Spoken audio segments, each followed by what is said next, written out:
What is due diligence? Due diligence is when we find out all the secrets of the property, not only of the property, but of the files.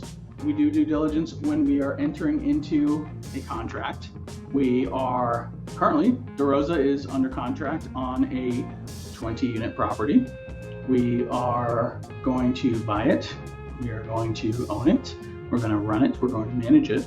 But before we do that, we have to do our due diligence on it. Part of every purchase you do, you should be doing due diligence. It's something most of us know we should do. It's probably something most of us are not really sure how to do. So I'm going to tell you a few due diligence stories. I'm going to show you some photos of due diligence. I'm going to show you some things that have come up during our due diligences, give you some tips and tricks and things like that. So first thing you're going to do, I always recommend this book, is the Due Diligence Handbook for Commercial Real Estate. I have no affiliation with this guy. I don't get any handouts. I probably should for how many times I recommend it. We can put a link here. The Due Diligence Handbook for Commercial Real Estate. I always recommend this book. It's a very easy to read. I think it's like 96 pages. Very easy breakdown. Due Diligence Handbook for Commercial Real Estate. I'll end up putting it in the chat for Nubiko if you got it. You can put it in there. It's a really good book. Really good breakdown here. Yeah, it's like 100 pages or so. But basically it talks about roof inspections, how the PSA works. Easy read, light read. Thank you, Nubiko. Easy to read book. Gives you a really good breakdown on how to do due diligence. It helped me when I was getting started. Some other folks had recommended it. Gives you a really good overview. Until I write my book on due diligence, I'll recommend that, right? So where do you start? I would say that you probably want to start with your property manager. And so that's usually where we start. We start with our property management company, and we'll give them a call and say, hey, we've got this one under contract. Let's schedule some DD. And typically your PM company, depending on the size of the company, the size of the property, can either handle due diligence for you, or can handle a piece of it for you, or can recommend a company that can do due diligence for you. There are third-party companies that will just do all the due diligence for you. There are property management companies that can do a piece of the due diligence for you, or you can do it all yourself. You can really kind of ad hoc this, piece it together any way you want. I like to kind of combine different elements depending on the size of the property, the location, and all that. So typically I want my property management company as involved as possible, because if they're going to be managing the asset, they need to be involved in the due diligence. They need to understand the asset as best as possible. What I typically don't want to do is hire a third-party company to go do all the due diligence and hand that off to a management company. I want the PM company to be involved, really understand the business plan, and they can't do that unless they're involved in the due diligence. So it typically works best if your PM company is involved, if they're going to be managing that asset. And one time we did a due diligence with a PM company, and that led them to tell us that they did not want to manage that asset because they did that due diligence. And that's okay. We ended up buying the property anyway and had a different management company manage it. But it let us know that actually was not the right management company for that asset. Even though that property turned out to be very good for us, a very lucrative deal, it was not the right company for that property. But we still got a good due diligence package. You can hire a company to do due diligence. It cost us for that property, it was a large property, it cost us $10,000, $12,000, something like that. That's a due diligence cost for the deal. And you pay it, you get a whole big set of reports, and you move on, and that's fine. But they were not the company. Even though they did the due diligence, they handed us all our reports and bids and everything else, they ultimately did not manage it for us, and that's fine. But if you can, ideally, your PM company would be the company that manages and does the due diligence. So, all right, so you hire your PM company. What are they doing? Well, we're going to do a physical due diligence. And in that physical due diligence, we want to crawl all over the property. We want to get into every unit if possible. And I mean every unit. Whether you're looking at a 5-unit or a 500 unit, I want you to get into every single unit. Typically, the only exceptions are going to be COVID, which really these days is not much of an exception anymore. Pretty much they can only claim COVID, or they can claim if there's a child in the unit, an unsupervised child, you cannot enter a unit. Those are pretty much the only reasons that someone cannot claim that they can claim that you cannot enter a unit. the existing management company is going to give notice. You're going to provide a date. Hey, we're going to enter. So right now we have a property under contract. July 2nd is our due diligence day. We've already provided notice to the current management company. We are coming on July 2nd. So they are providing notice to all residents. DeRosa is coming on July 2nd. Notices will be posted. DeRosa is coming on July 2nd. DeRosa is expecting to enter every single unit on July 2nd. Notices will be posted. We will follow all local regulations, all the rules. Notices will be posted in time. So every state is a little bit different. If it's a 3-day notice, well, July 2nd is a Tuesday. So the Sunday before, or if it's the Friday before, fine. The Friday before, the management company will post those notices so that by that Tuesday, we can enter. So we will enter those units. We are going to look at everything inside, and not just look, but we're going to document. And so you typically want to do due diligence with a team. You want to have a team, you want to have someone who's responsible for note taking, and that could be physical note taking. It could be an app. There are some great tools. There's like happy.co. There's some very powerful due diligence apps. There's endless amounts of apps that you can use. We've used a few different types for a small due diligence. Sometimes an Excel sheet, sometimes just notes, sometimes just paper notes works too. Depends what your team is comfortable with. Usually your PM, the company you're hiring has a tool that they're used to using, and you want them to use what they're comfortable with. So we're going to go with that. You're going to want to have some photo takers. You're going to want to have some specialists with you. So typically I will call my GC, my general contractor, and he's going to call his crew. He's going to bring roofers. He's going to bring plumbers. He's going to bring folks that are going to scope the lines. He's going to bring electricians. He's going to bring anything I had concerns about. If I had concerns when we first walked the property about some retaining walls that maybe looked a little funky, or some bricks that were a little funky, maybe he's going to bring a structural engineer along the way. If I had some concerns about, some big fencing, he might bring, some fencing. If I had concerns about some big gnarly looking trees, we might be bringing out some big guys that can handle some big trees, landscaping work. If I have concerns about the parking lots, I'm going to bring out guys that can get me real solid bids on the parking lots. If I've got a pool's a big one. Most GCs are not going to have the expertise to handle pools, so I need the pool inspected, the pump, all that kind of stuff. If I can get into the pool area, I need all that inspected, all the mechanicals in there, any kind of common area stuff there, boilers, chillers, all that. If there's big common area, things like that.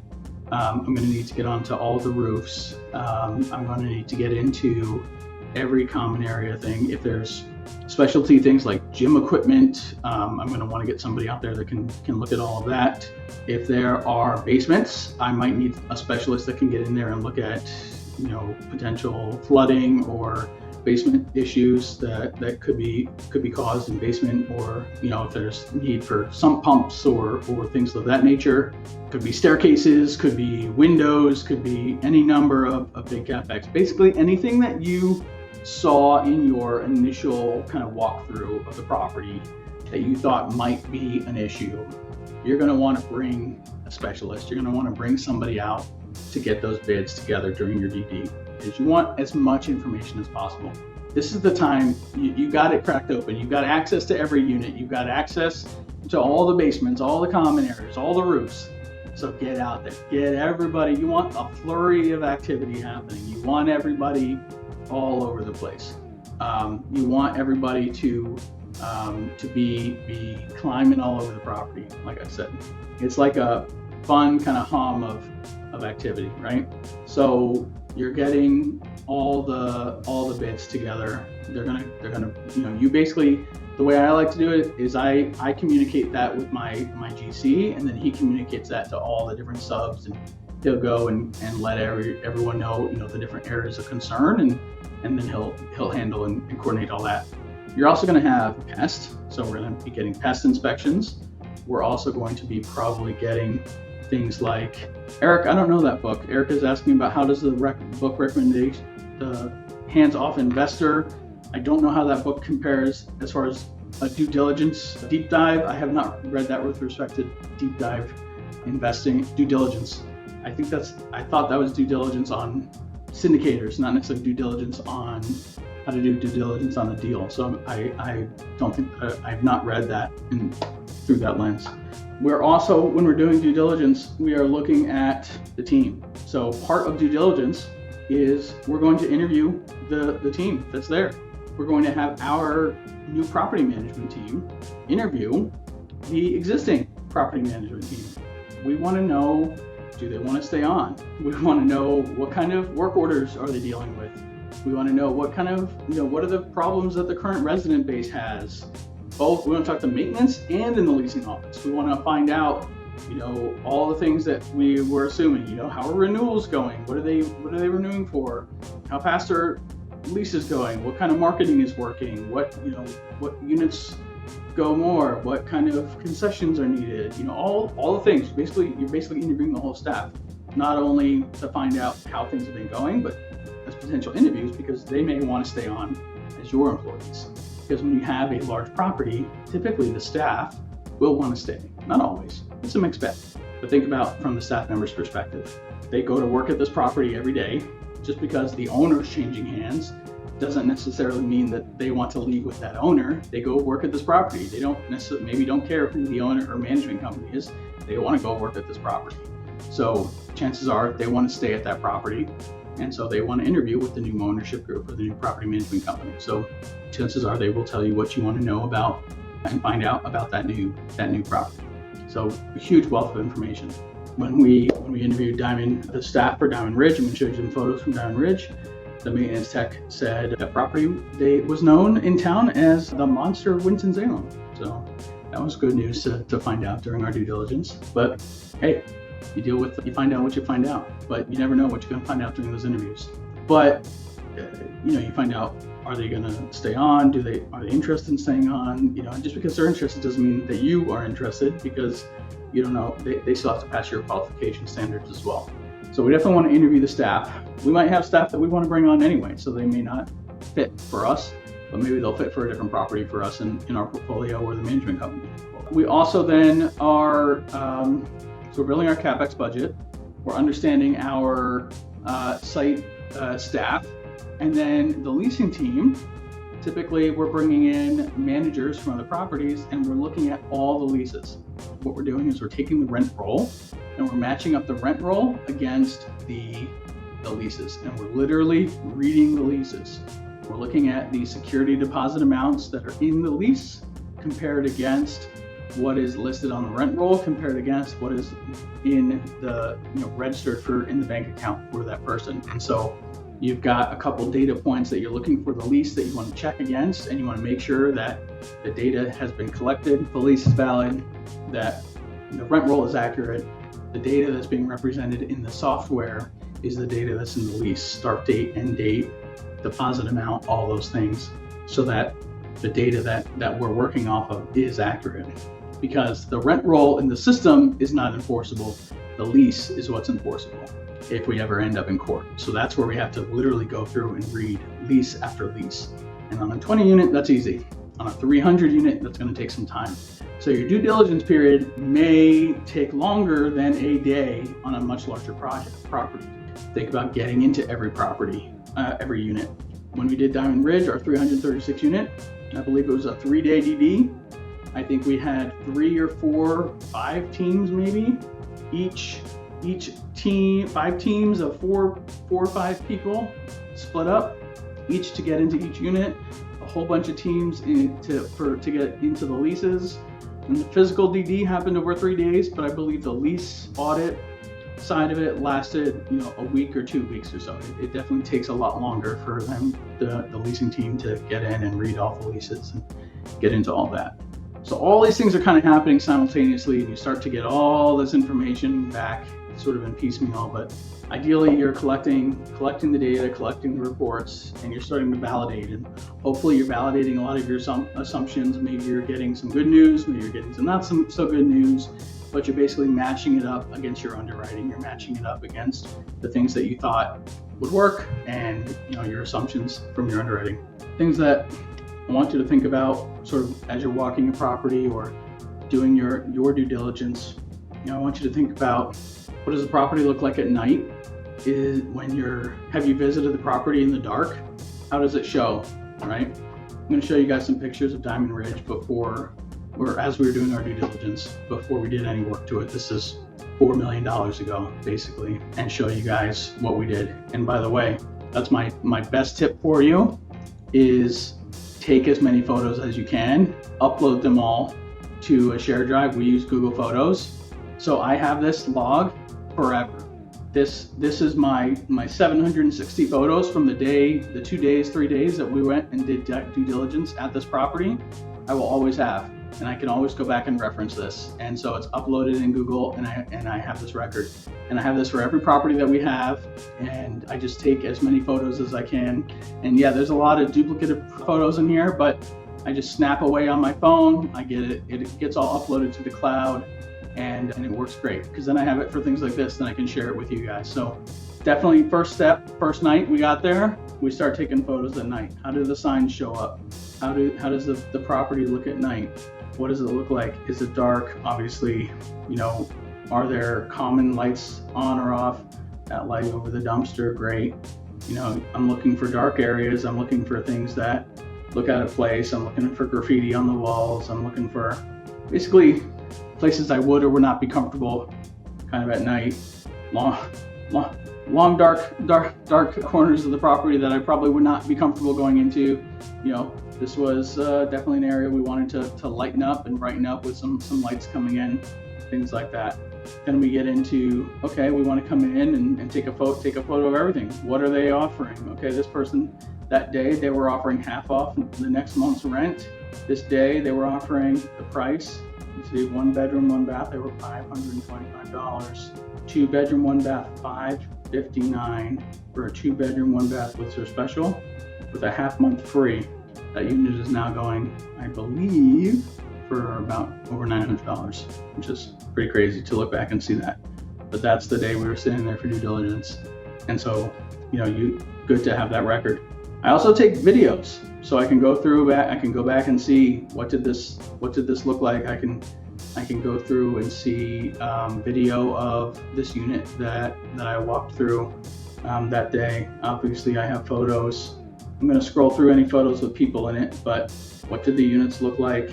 Obviously, with 336 units, every unit looked a bit different, but yes, the beautiful playground that was there, we have record of that.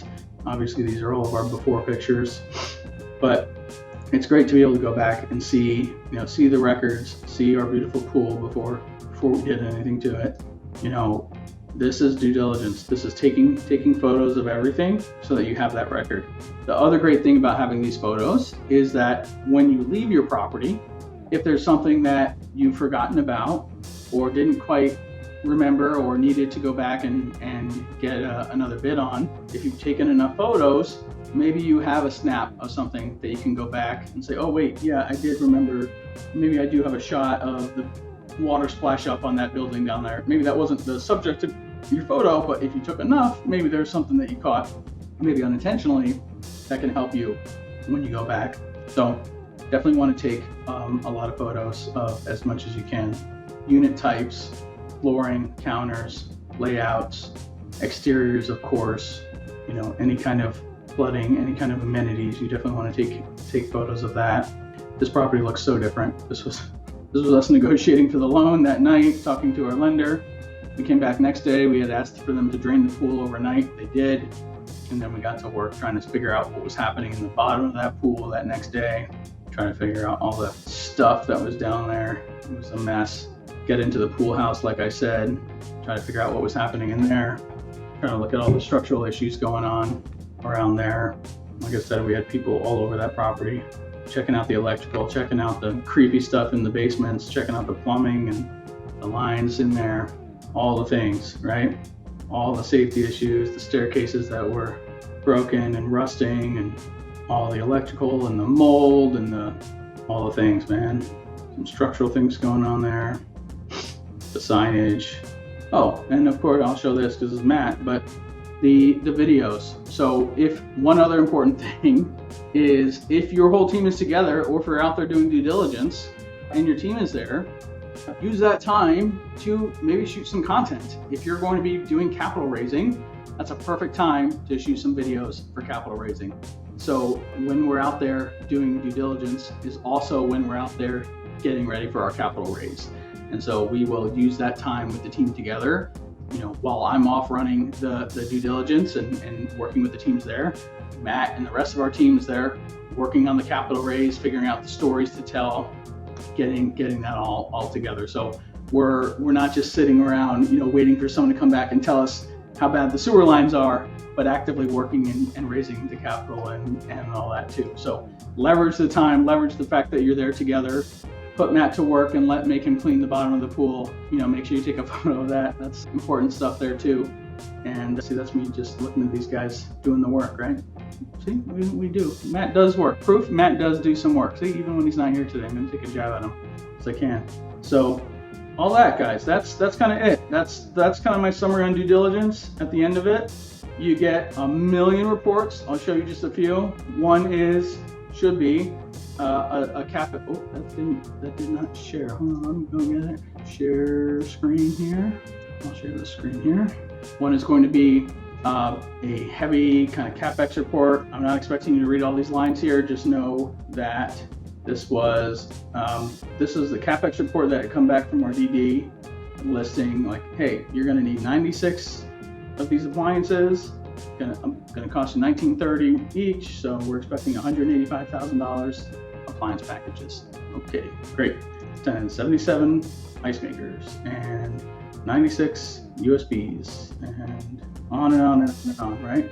Some roof repairs for $522,000 and foundation work for $3,500 and landscaping for $200,000. All the things with notes, and their budget total was about $5.3 million, which is pretty close to about what we spent.